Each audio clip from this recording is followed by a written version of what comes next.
नमस्कार दोस्तों, स्वागत है आपका वीके न्यूज में। मेरा नाम है शेखर द्विवेदी। दोस्तों, नए संसद भवन को लेकर पहले ही संग्राम कम नहीं था। कांग्रेस समेत 19 पार्टियां जो हैं, विपक्षी पार्टियां, वो प्रधानमंत्री मोदी और केंद्र सरकार के खिलाफ मोर्चा संभाले हुई थी। लेकिन इस पूरे समीकरण में AIMIM यानी कि ओवैसी की पार्टी का क्या स्टैंड होगा, इसे लेकर असमंजस की स्थिति बनी हुई थी, क्योंकि ओवैसी ने इस मामले को लेकर अपने पत्ते अभी तक नहीं खोले थे।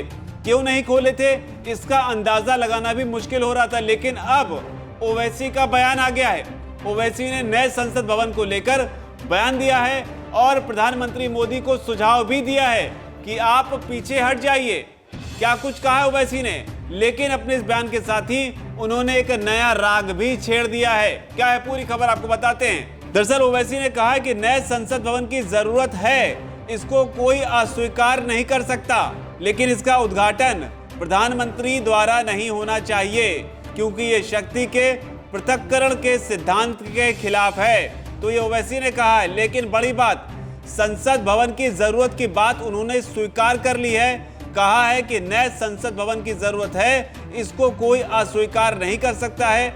इसको इस लिहाज से भी समझिए कि उन्होंने साफ कर दिया है उस बयान की खिलाफत करते हुए जिसमें लगातार इस तरह की बात 19 पार्टियां जो विरोध कर रही हैं उनकी तरफ से कही जा रही है, खास तौर पर संजय राउत की तरफ से, कि इस संसद भवन की, नए संसद भवन की कोई जरूरत नहीं थी। पुराना संसद भवन जो था वही 100 सालों तक अभी चल सकता था। लेकिन यहां पर ओवैसी ने उन 19 पार्टियों से अपने स्टैंड को थोड़ा सा डेविएट करते हुए कहा है कि नए संसद भवन की जरूरत है, इसको कोई अस्वीकार नहीं कर सकता है, लेकिन इसका उद्घाटन प्रधानमंत्री द्वारा नहीं होना चाहिए, क्योंकि ये शक्ति के पृथक्करण के सिद्धांत के खिलाफ है। विपक्षी दलों ने हमारी पार्टी से संपर्क नहीं किया।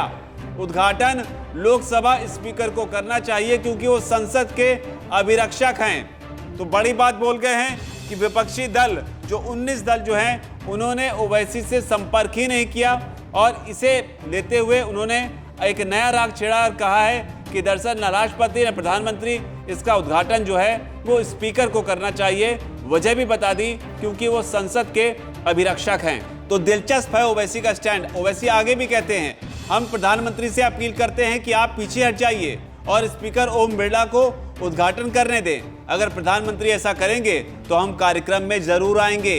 तो ये बड़ा बयान ओवैसी का। लेकिन ओवैसी के बयान के बीच में राहुल गांधी का भी ट्वीट आ गया है। राहुल गांधी ने ट्वीट करते हुए इस मामले पर एक बार फिर से अपनी प्रतिक्रिया दी है। क्या कुछ कहा राहुल गांधी ने, वो भी जानिए। राहुल गांधी ने लिखा है कि राष्ट्रपति से संसद का उद्घाटन न करवाना और न ही उन्हें समारोह में बुलाना ये देश के सर्वोच्च संवैधानिक पद का अपमान है। संसद अहंकार की ईंटों से नहीं, संवैधानिक मूल्यों से बनती है। तो ये राहुल गांधी ने कहा है। तो कुल मिलाकर राहुल गांधी इसी बात पर अड़े हुए हैं कि राष्ट्रपति से उद्घाटन होना चाहिए, प्रधानमंत्री से नहीं। ओवैसी ने तर्क दिया है कि न प्रधानमंत्री न राष्ट्रपति, ओम बिरला कर दें तो मजा आ जाएगा। आपको क्या लगता है? आपकी जो भी राय हो नीचे आकर कमेंट सेक्शन में उसे जरूर लिखें। धन्यवाद। वीके न्यूज, राष्ट्र के नाम।